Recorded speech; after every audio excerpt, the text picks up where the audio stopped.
اعوذ باللہ من الشیطان الرجیم بسم اللہ الرحمن الرحیم یا ایہا الذین آمنوا کتب علیکم الصیام کما کتب علی الذین من قبلکم لعلکم تتقون۔ اللہ تعالیٰ قرآن پاک میں ارشاد فرماتے ہیں، اے ایمان والو تمہارے اوپر روزے فرض کر دیے گئے ہیں جیسا کہ پچھلے لوگوں پر فرض کیے گئے، لعلکم تتقون، تاکہ تم تقوی اختیار کرنے والے بن جاؤ۔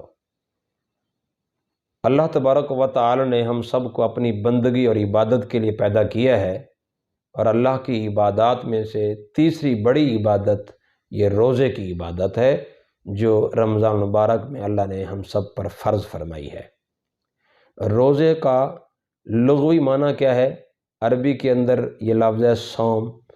صوم کا معنی ہوتا ہے رکنا، اردو میں اس کو روزہ کہا جاتا ہے، اور اصطلاح شریعت میں روزہ کہتے ہیں خاص حدود و قیود کے ساتھ کھانے پینے اور جنسی تعلق قائم کرنے سے اپنے آپ کو صبح سے لے کر شام تک یعنی غروب آفتاب تک روکے رکھنے کا نام یہ روزہ ہے۔ اللہ تبارک و تعالی نے یہ روزے ہمارے اوپر رمضان المبارک میں فرض فرمائے ہیں۔ اس کی وضاحت بھی اللہ نے اگلی آیات میں کر دی ہے کہ شہر رمضان الذی انزل فیہ القرآن، کہ رمضان مبارک کا مہینہ وہ ہے کہ جس میں قرآن نازل کیا گیا ہے۔ سوال پیدا ہوتا ہے کہ اللہ نے یہ روزے رمضان میں کیوں فرض فرمائے؟ اس کی وجہ اللہ نے خود بتائی ہے کہ اس رمضان میں میں نے ایک عظیم نعمت تمہیں عطا کی ہے، وہ نعمت ہے قرآن والی نعمت۔ اس نعمت کا شکر ادا کرنے کے لیے اللہ تعالی نے ہمارے اوپر رمضان کے روزے فرض کر دیے ہیں، گویا کہ عملی طور پر بندہ اللہ کی اس نعمت قرآن کا شکر ادا کر رہا ہوتا ہے۔ اور اللہ تبارک و تعالی نے ہمارے اوپر روزے اس لیے بھی فرض فرمائے ہیں، اس کا مقصد اللہ نے بیان کیا، لعلکم تتقون، تاکہ تم متقی بن جاؤ، گناہوں سے بچنے والے بن جاؤ۔ اب سوال پیدا ہوتا ہے کہ یہ تقوی ہمیں روزے سے کیسے حاصل ہوگا؟ اس کے لیے بنیادی طور پر 3 باتوں کا خاص خیال رکھا جائے۔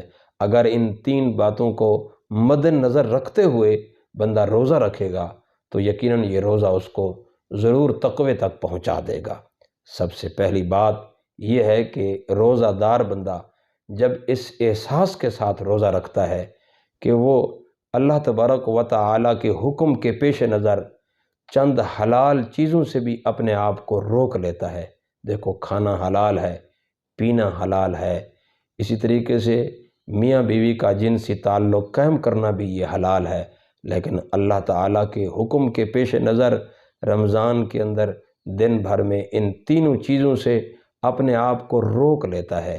صبح سے لے کر شام تک وہ کوئی پانی کا قطرہ اور کوئی کھانے کا لقمہ اپنے حلق کے نیچے گزارنے کے لیے تیار نہیں ہوتا، تو بار بار جب اس عمل کو دہراتا ہے، پورا مہینہ اس کو دہراتا ہے، تو یقیناً آہستہ آہستہ بندے کے دل کے اندر یہ احساس یہ یقیناً پیدا ہو جاتا ہے کہ میں ایک اللہ ہی کا بندہ ہوں، وہی میرا مالک ہے، وہی میرا خالق ہے۔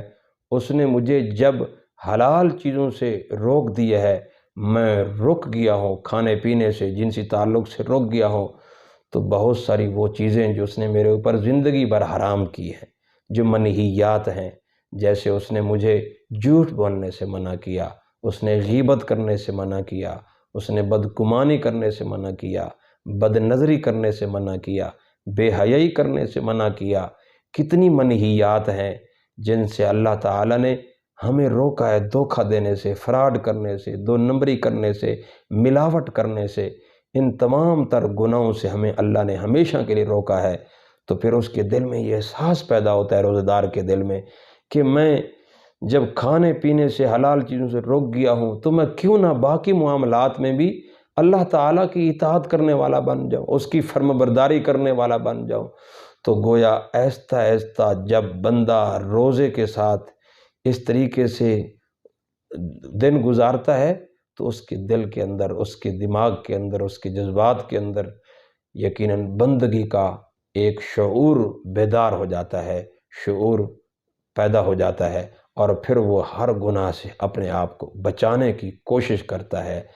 تو جب بندہ اپنے آپ کو ہر گناہ سے بچانے کی کوشش کرتا ہے اور اپنے آپ کو اللہ کا صحیح معنی بندہ مان لیتا ہے، تو ظاہر بات ہے اسی کا نام تو تقویٰ ہے، اس سے بندے کو تقویٰ حاصل ہو جاتا ہے۔ تو گویا کہ روزے کے ذریعے سے بندے کے دل میں بندگی کا احساس پیدا ہو جاتا ہے۔ روزہ بندے کے اندر بندگی کا احساس پیدا کر دیتا ہے، اور جس بندے کے اندر بندگی کا احساس پیدا ہو جائے، اللہ کی غلامی کا احساس پیدا ہو جائے، اللہ کی فرما برداری کا احساس پیدا ہو جائے، تو ظاہر بات ہے اس کو تقویٰ حاصل ہو جاتا ہے۔ یہ پہلی بنیادی چیز ہے جو روزے سے بندے کو حاصل ہوتی ہے، بشرطے کہ بندہ اس احساس کے ساتھ اگر روزہ رکھے تو۔ دوسری چیز جس کا ہم نے خاص خیال رکھنا ہے روزے کی حالت میں، کہ دیکھو روزے کی حالت میں ہمیں پیاس ستا رہی ہوتی ہے، جب دن گزرتا ہے، آخری ٹائم ہوتا ہے، ہمارے سامنے گرمی کے موسم کے اندر ٹھنڈے مشروبات پڑے ہوتے ہیں، کھانے کی اعلیٰ چیزیں پڑی ہوتی ہیں، میاں بیوی جوان ہے، خلوت میسر ہوتی ہے، لیکن تمام تر اسباب کے ہونے کے باوجود ہم ذرہ بر اپنے ہاتھ کو ان چیزوں کی طرف بڑھانے کے لیے تیار نہیں ہوتے۔ کیوں؟ وجہ کیا ہے؟ کہ ہمارے دل میں یہ روزہ احساس پیدا کرتا ہے کہ ایک نہ ایک دن ہم نے اللہ کے سامنے پیش ہونا ہے۔ اگر میں نے یہ لقمہ کھا لیا، بند کمرے میں بیٹھا ہوں، میرے سامنے سارے مشروبات پڑے ہیں، بند کمرے میں بیٹھا ہوں، کھانے پڑے ہیں، بند کمرے میں میاں بیوی بیٹھے ہیں، سب کچھ اسباب میسر ہیں، لیکن ان تمام تر چیزوں کے قریب کیوں نہیں جاتا؟ اس لیے نہیں جاتا کہ ایک دن میں نے اللہ کو منہ دکھانا ہے، ایک دن میں نے اللہ کے سامنے حاضری دینی ہے۔ تو گویا کہ یہ روزہ بندے کے دل کے اندر آخرت کا احساس پیدا کرتا ہے، اللہ کے سامنے پیشی کا احساس پیدا کرتا ہے، اللہ کے سامنے جواب دہی کا احساس پیدا کرتا ہے۔ اور جب بندے کے دل میں آخرت کا احساس پیدا ہو جائے، آخرت کی فکر پیدا ہو جائے، آخرت کا خوف پیدا ہو جائے، تو وہ بندہ یقیناً متقی اور پرہیزگار بن جاتا ہے۔ تو یہ آخرت کا احساس روزہ ہی ہمارے دلوں میں پیدا کرتا ہے۔ اور تیسری جو چیز جو روزہ ہمارے اندر پیدا کرتا ہے، اور اس احساس کے ساتھ ہم جب روزہ رکھتے ہیں تو یقیناً تقویٰ ہمیں حاصل ہو سکتا ہے، اور وہ ہے صبر۔ یقیناً جب ہم روزہ رکھتے ہیں، اللہ کی حلال کردہ چیزیں، اللہ کے حکم کے پیش نظر ہم ان کو چھوڑ دیتے ہیں، تو یہ روزہ گویا کہ ہمارے اندر صبر، تحمل، برداشت کو ہمارے مزاج کے اندر پیدا کر رہا ہوتا ہے۔ اور پھر جب ہم بار بار اس کو دہراتے ہیں، صبر کرتے ہیں، صبح سے لے کر شام تک صبر کرتے ہیں، اور پورے 30 دن تک 29 دن تک ہم صبر کرتے رہتے ہیں، تو گویا یہ صبر ہماری زندگی کا حصہ بن جاتا ہے، اور پھر بندہ پوری زندگی کے اندر باقی دنوں کے اندر بھی وہ صابر اور متحمل مزاج بن جاتا ہے۔ تو صبر کے بغیر ظاہر بات ہے تقویٰ تو حاصل ہو سکتا نہیں۔ تو روزہ ہمارے اندر صبر کا بھی احساس پیدا کرتا ہے۔